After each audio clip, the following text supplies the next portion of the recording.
place I'd never heard of, Navarre, which is a little farther.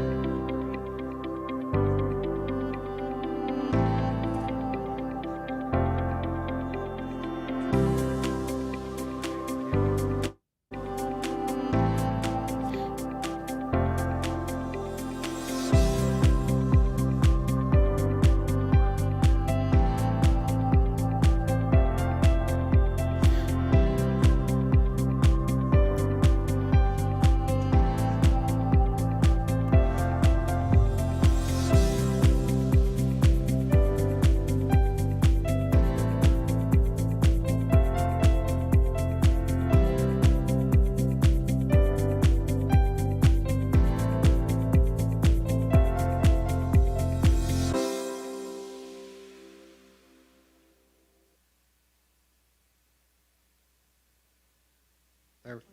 Motion, second. All in favor? Curriculum and instruction. Dr. Swafford, I think you're going to fill in for us tonight in lieu of Suzanne. Yes, and I am a pitiful substitute, so please bear with me. All right, so the first thing that we have on the curriculum and instruction agenda is the balanced scorecard. My microphone keeps cutting off. Is the balanced scorecard. This was presented last month, and so that we could solicit any feedback for revisions, and we did not have any. So for this month's board meeting, we would like to ask for action to be taken to formally adopt the balanced scorecard. Keep in mind that for 15 years, this has served as our strategic plan. They update it every year, and we would like you to approve the balanced scorecard of teaching and learning for the 26-27 school year as presented, please. Do I have a motion? Motion. Do I have a second? All in favor? And that was very interesting doing our work session to go through what changes you made and why you made them and that sort of thing. I thought that was a really great training session as well. That was very enlightening. The teaching and learning department has done a lot of hard work on that balanced scorecard this year. Now, I'm not sure that while you get to present these record, I think Amanda ought to have some people. We're going to come back and do it more. I'm just kidding you, Amanda. I'm not going to put you on the spot. But. She's ready, because I said, girl, you need to be ready just in case there are questions I can't answer. Many of you will remember when we talked about we've got to get more kids, number one, being more successful and taking more advanced placement courses, taking more international baccalaureate courses, and doing more dual enrollment. What Carla's about to share with you it seems beyond even possible. So I think you'll be pleased. Carla? It is so exciting to get to do this tonight. I'm actually I'm really pleased that I get to do this. So first of all, let's look at our AP exam scores. You'll notice that we had 630 additional exams taken this year. Now, what Ed research tells us is that typically whenever you broaden the participation in a standardized test like this, that it actually, when you get the broader student population, that the overall average scores tend to go down. But in this case, our pass rate went up, and we are very excited to report that. It was a 1% increase in the pass rate, but it was a 20% increase in the number of exams taken. And that is such a huge, we've got that opposite trend going here, and we're very, very proud of that. And one of the things that I think is really important also for us to note is that if you look at the, over time since 2013, look at what our students and our teachers have been able to accomplish there. We went from pretty low pass rates of AP exams, and keep in mind that this is for students who are scoring a 3, a 4, or a 5, to now we're at 70%, and that is just something really for our district to be proud of. And also want to thank you guys, because if you start to look at about 2000, Amanda and I were talking today, we think it was about 2015-16, that's whenever this board provided the support in the form of halftime AP/IB coordinators. And so that enabled assistant principals who were having to do that work before on top of everything else that they were doing. This enabled us to be able to provide direct support to those teachers and to those students and their families. And so thank y'all for that commitment to the support there, because that has definitely been a big help as well. She didn't make a big enough deal of that. Those are record pass rates for the Hall County School District. Amanda Llewellyn, you have led that work and done such an incredible job. That represents 3,074 college courses that our students can get credit for. And this is AP alone right now we're talking about. Okay, we've only got 2,100 graduates. And so that's 1.5 college courses per graduate. Amanda, what would you attribute just these record numbers? It's actually a 25% increase in participation this year.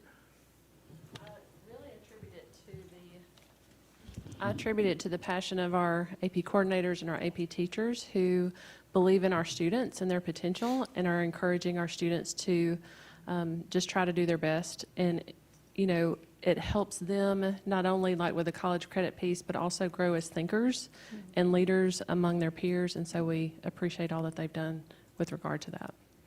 Well, as a dad, thank you for your work and the most rigorous of work. And keep going, Carla, because it just Keeps on getting better. It sure does. So now if we move on to the IB exam pass rates, you'll see that we had 126 additional exams taken this year. And look at that overall pass rate, up 9%.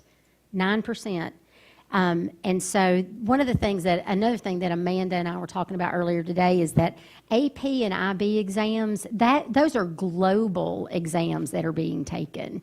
And so this shows about the increasing global competitiveness of Hall County students. And again, we attribute that to our teachers, our IB coordinators, and our students who are working so hard in those areas. So this is just groundbreaking, and we're really excited about that. And then you can also see that the percent of our students fulfilling IB diploma requirements has gone up to 86% this year, which is another record-breaking number for us. Oh, excuse me, sorry, we had 94% in '22, but it's still in the right trend, and we're very excited about that as well.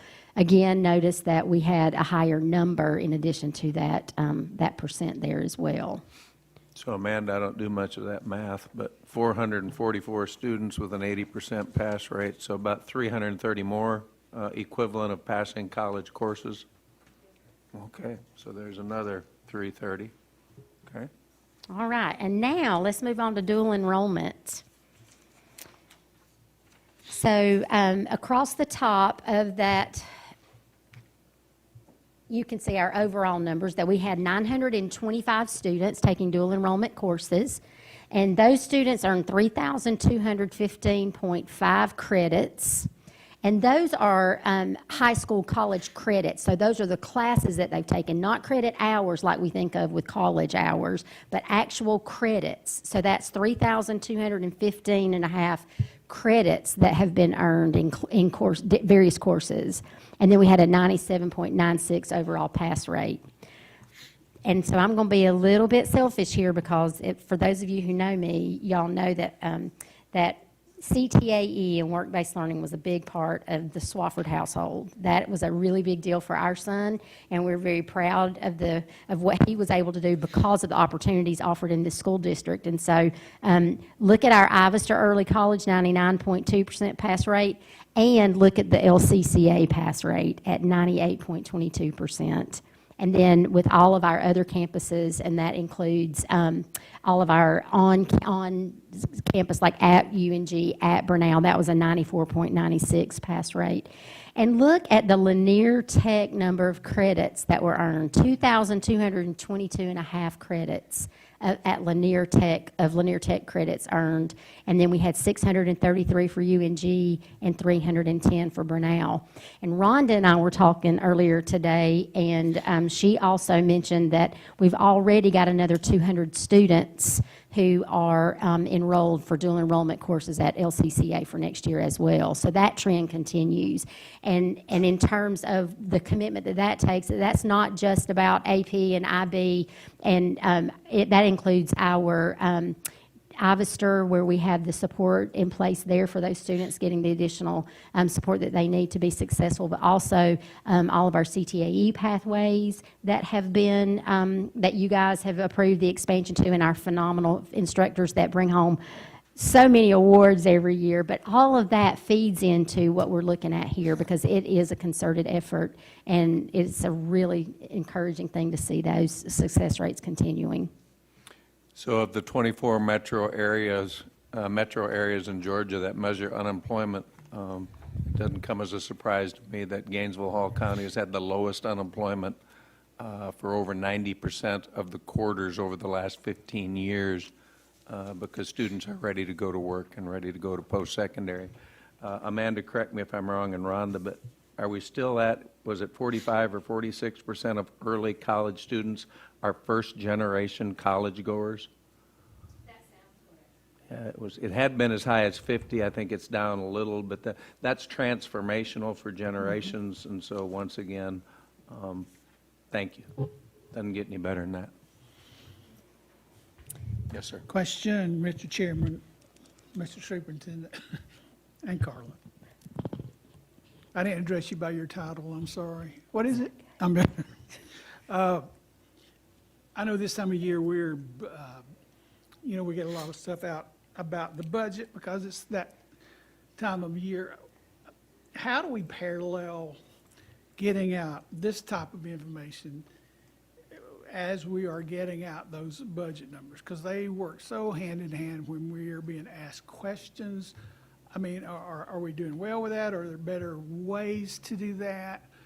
And how are we doing that? Being what was it, 141 out of 180 per pupil. So to tell that story during this budget time, I think is important. So I'm just throwing that as.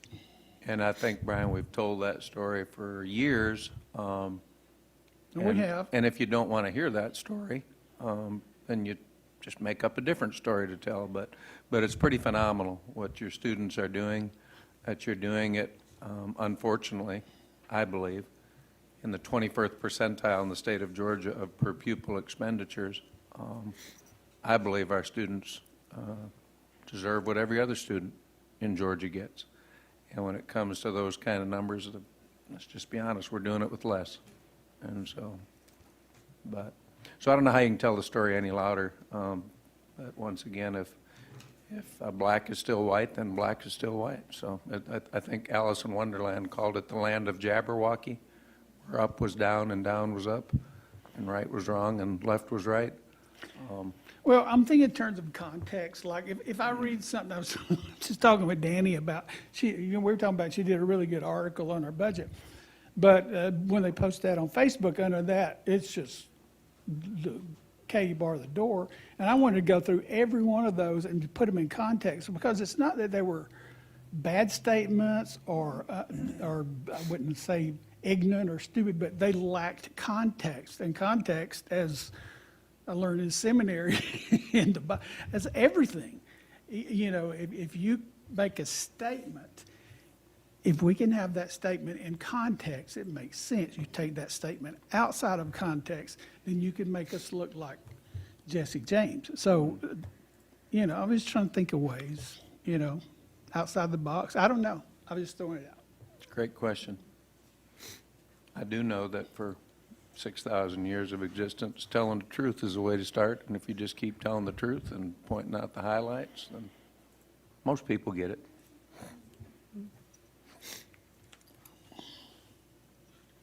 All right, and then the next thing on the curriculum and instruction agenda is policy GARH, which actually is an HR policy, leaves and absences. And we're presenting this to you all today for it to sit for 30 days for consideration, because there are a few legal updates that happen. So there are two different things. First of all, personal leave. The legislature has upped that from 4 days of sick leave used as personal days now is 5.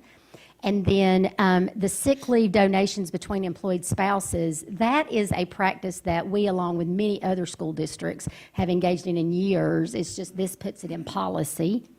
The next, if you'll scroll down, please, is a change in the paid parental leave, the minor language adjustments to the existing policy to account for some administrative changes from our GSBA sample policy that we were sent, and it simply changes the eligibility from retirement to state health benefit plan eligibility And let's scroll down again. And then here is the big one that went into law again July 1st this year, maternal birth leave that gives employees 3 weeks of leave to recover from birth immediately following the birth of that child. So this is to be in compliance with Georgia law that went into effect July 1, and we're already are working through what that process will look like as well. And I believe those are all the changes on this policy. But again, it's for your consideration, for your review, and to sit for 30 days. Carla, remind the board also what we do for parents when they have a baby, number one, and then I've got a follow-up question. Okay, so when parents have a baby, first now we have this maternal birth leave that is just for the mother after a birth, but then we also have paid parental leave that is actually 30 days of paid leave that both parents can take advantage of, and they have 1 year from the date of birth to take advantage of those days. And there are some other guidelines that go along with that, but they get 30 days there. So now a mom gets a total of 45 days, while a father can get 30 days. And then if you'd follow that up with, because there's an individual in this room that probably doesn't even know what a influence they were, but started questioning why individuals, when they adopt children, don't have that same sort of opportunity, as particularly for adopted children, to adjust, adapt, and we started pushing wide and hard throughout the state.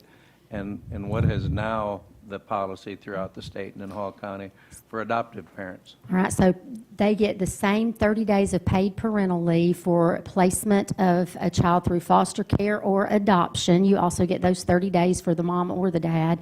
But also in Hall County, as part of this leave policy, we actually have adoption leave spelled out as a separate case there, because paid parental leave and maternal birth leave carry some specific criteria. For example, a person has to have been working for us for at least 6 months before they are eligible. They have to be a full-time employee to be eligible for those leaves. But our adoption policy that has been in place since 2012, I believe, based on my research before tonight, is for time off for those folks who don't even qualify for the paid leave. And so it allows for 6 days, and that is taken out of their sick leave, but it still provides for that leave when no other leave passed by the state legislature would, because of the length of their employment or things like that.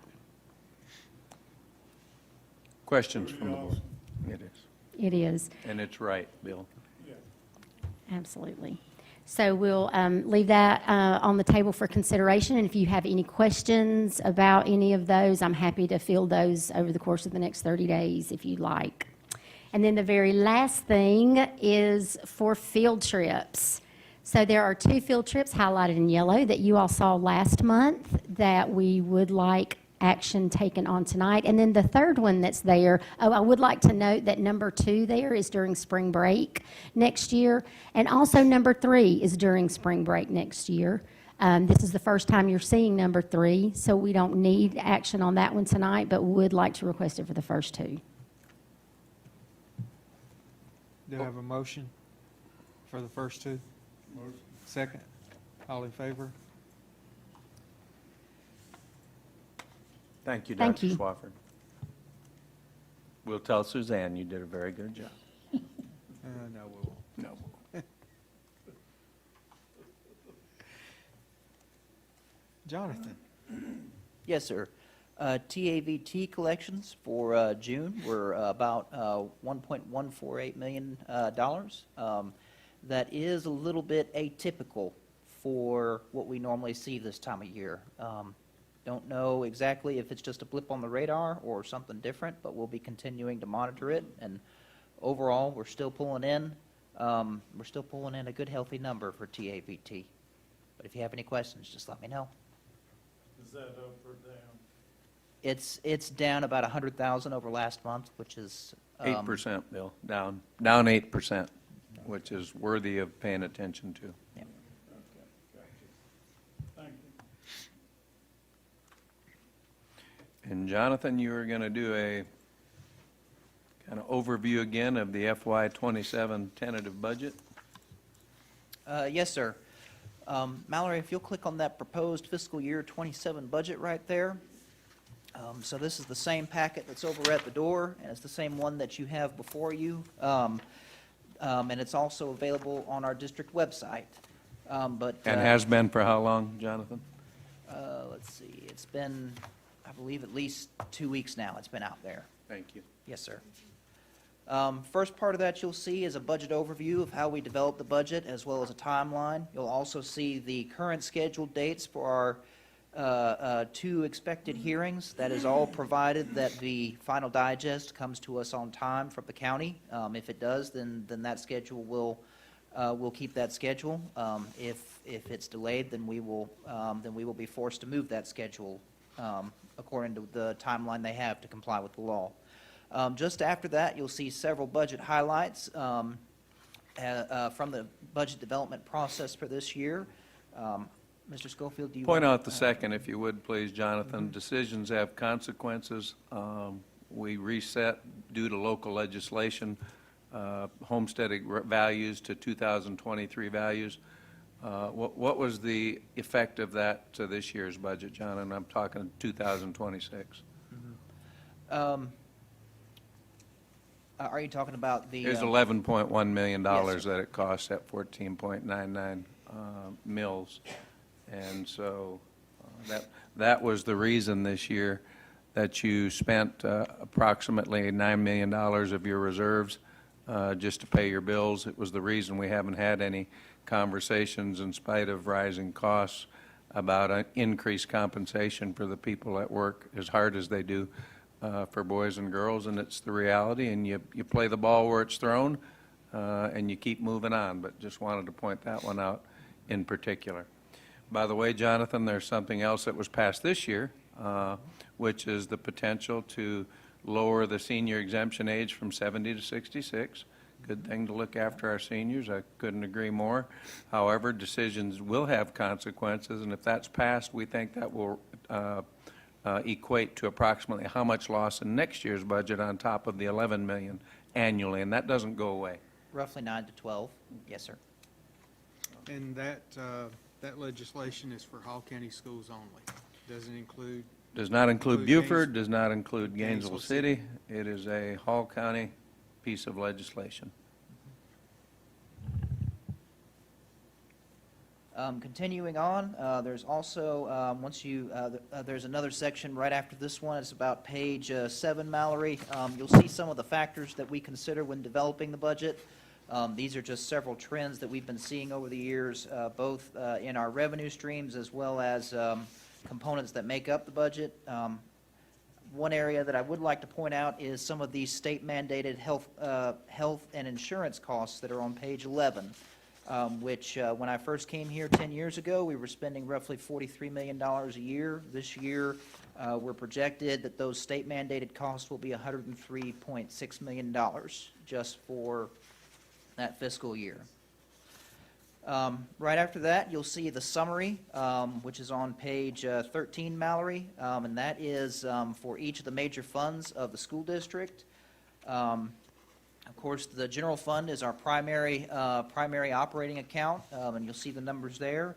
And then on page 17, you'll see a summary of just the general fund, as well as on page 18, a summary of the revenues we anticipate for the year. Just be aware that the millage right now is not finalized, so just be aware that that is an estimated value there. And then starting on page 19, you'll see the line-by-line budget for the general fund for the fiscal year. But if you have any questions about any part of it, or if there's anything that you'd like to know more about, please just give me a call anytime. So Jonathan, correct me if I'm wrong, but with the inflationary period that we've been in, health insurance next year projected to be up. It's not projected, it is up $1.6 million. That's our mandated portion of health insurance costs.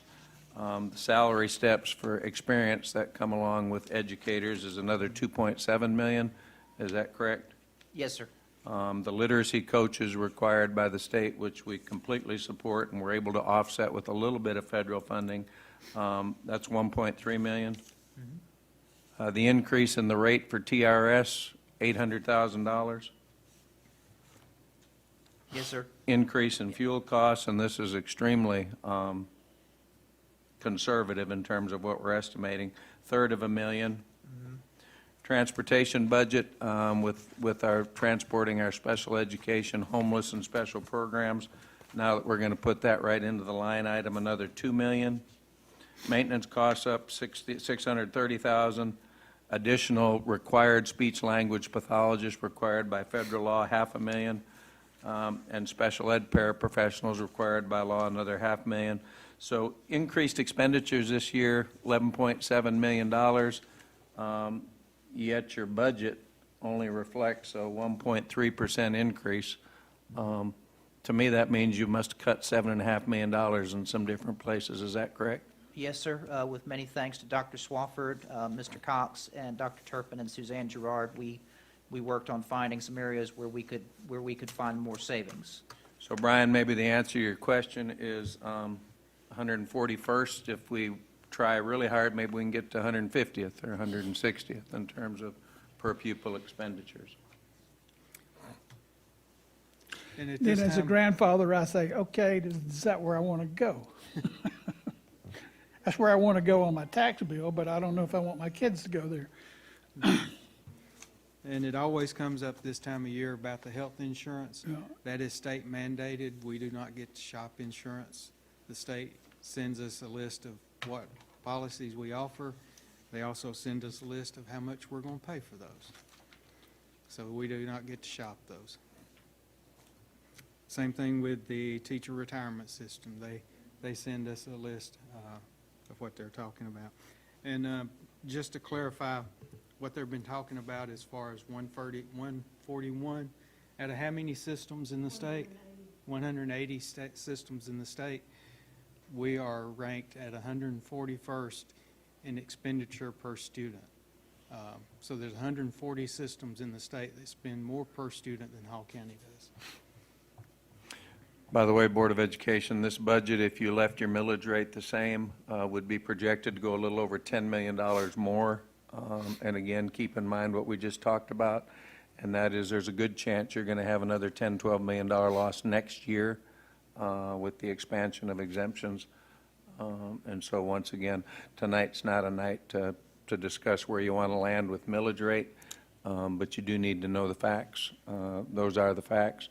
And, Mr. Chairman, I don't see any reason you can't go ahead and pass a preliminary budget tonight. Jonathan has talked about a final passage on August 24th, and we'll have to have some hearings in between now and then. But I think it'd probably be good just to go ahead and pass the preliminary budget, and I'll make that in the form of a recommendation. Do I have a motion to pass the preliminary budget as presented? Do I have a second? All in favor? And then we'll set the millage rate when we get the final tax digest. Later, I also want to make you aware there are a number of districts, Gainesville being one of them, that doesn't set the millage rate until September. And so you don't necessarily have to do those two simultaneously. We always have. But once again, we will have to operate on the spending resolution for the month of August because the local tax digest was so late coming in this year. All right, budget amendment? Yes, sir. Budget amendment number 5, these are just mostly just clearing out our grants as we finish up the fiscal year. So normally as we get to the end of the grant period, we align our grants with what we have been allocated by GDOE. They make some changes at year end, and so this is just meant to align that. Doesn't increase the overall budget. It just moves some stuff out and moves some stuff in, basically. Another way of saying it, Jonathan, is expenditures equal revenues. It's just a cleaning up in the final budget amendment of the FY26 year with some of those special grant funding, and I'd like to recommend that that amendment be approved as presented. Motion. Do I have a second? All in favor?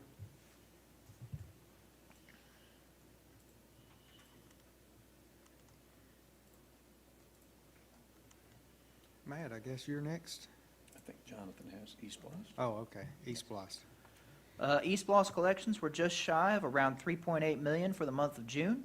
Overall, we're up from the prior year, and on this one, we're also up over the prior month. So East Bloss is still showing a healthy spread.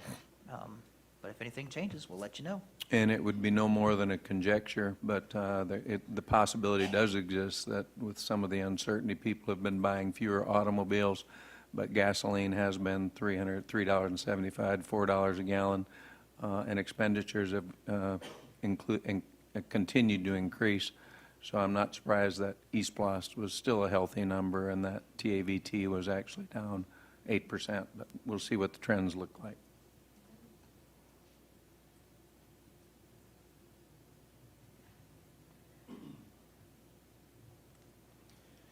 Now what are the project updates? Sure, we have project updates on our 5 major projects.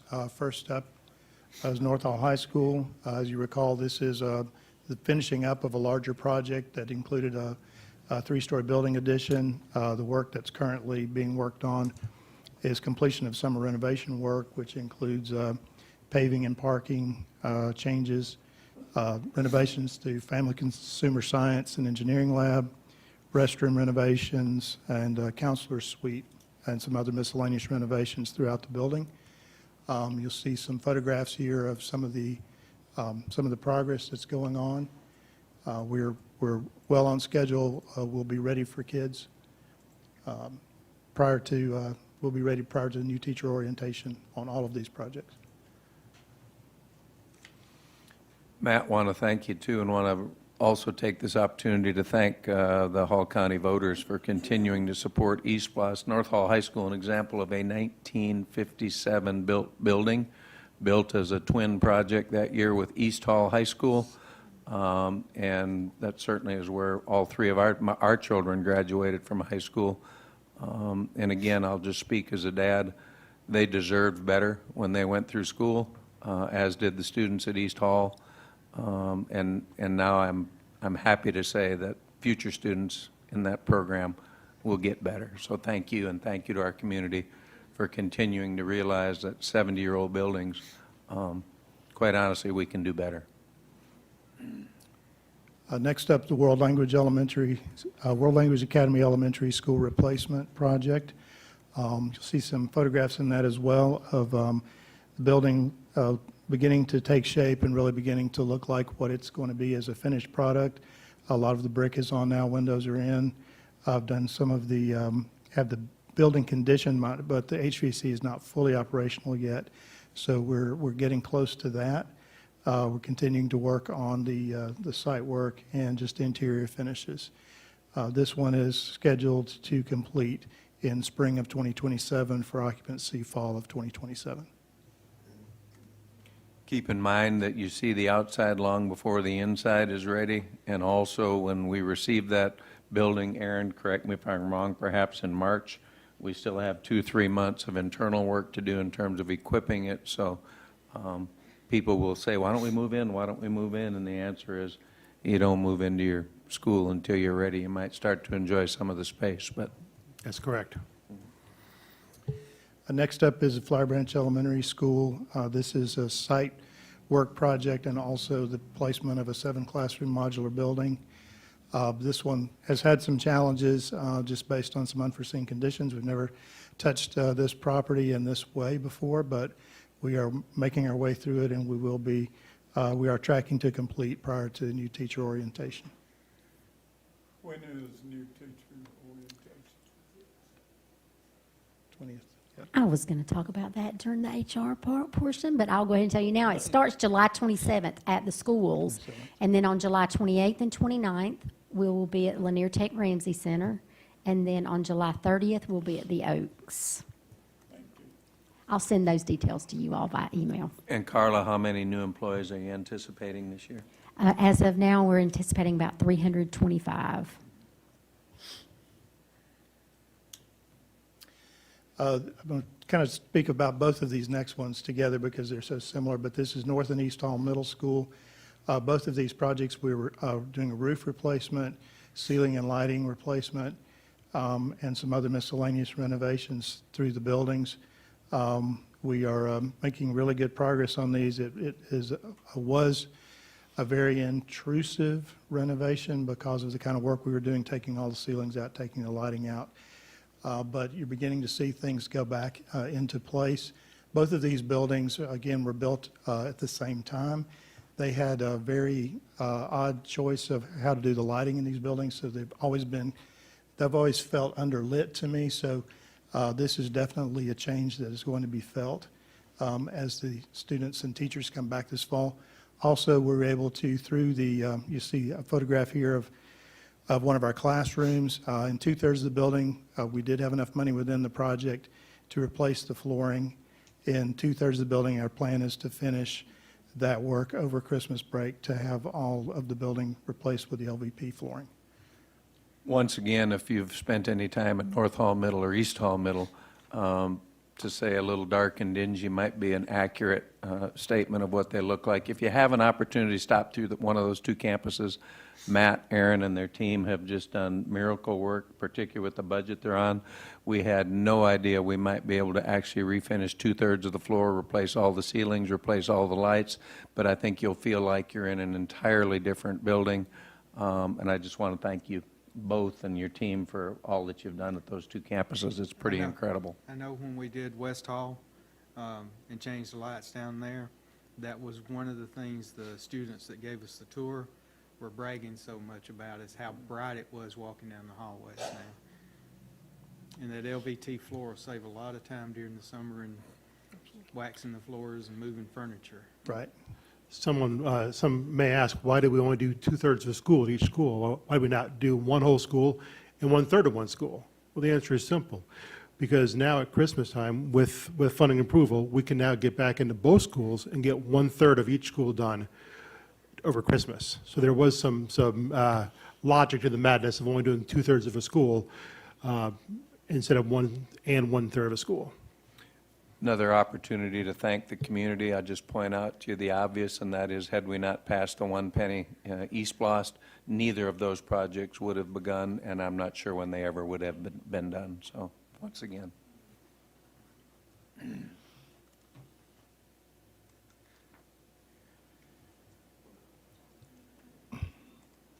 What percentage do you think, Mr. Schofield, is of the 1% SPOS is paid by people outside of Hall County? It's close to 40%, Mr. Thompson. We've done the Chamber of Commerce has done tag studies, we've done economic studies, and because Lake Lanier draws close to 14 million visitors a year, the Northeast Georgia Health System now with 7,500 employees, a manufacturing base where a lot of people come in and out of Hall County either to work or for business. It is one of the taxes that 40% of it is paid by folks from outside of Hall County.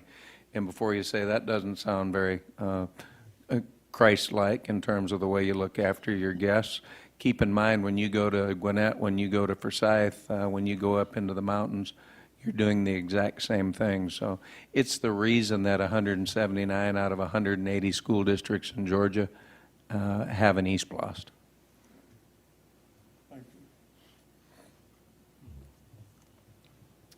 We have one funding request to bring to the board tonight. We would like to get action on this tonight if that's acceptable.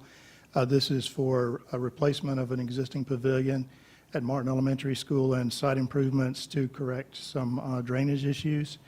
The pavilion that is there is just not in the best condition. We wanted to go ahead and bring this down and take this opportunity to do another joint project with Trades and Training. We've designed a 20 by 40 prototype timber frame metal roof pavilion that we'd like to try here at this school. And if this is successful and we have needs at other elementary schools, we might do this at other locations as well.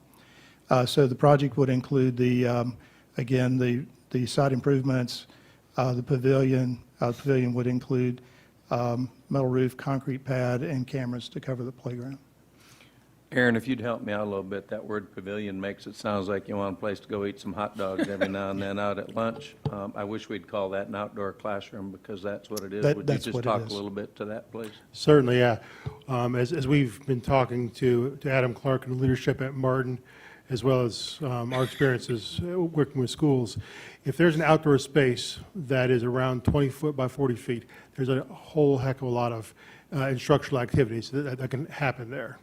And so that's what we are proposing to build there. It's replacing a traditional, I guess, 8-sided gazebo that's there right now. So this is going to allow for one entire class plus to have an outdoor instructional space. But you're right, Mr. Schofield, it is an outdoor classroom. It's not a Quite picnic facility. old, isn't it? It's pretty old. It's 20-plus years old, yes, sir. Okay. Motion. Do I have a second? All in favor?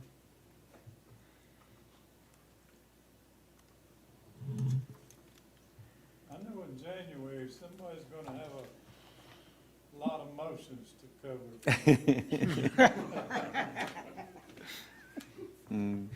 Deborah, can-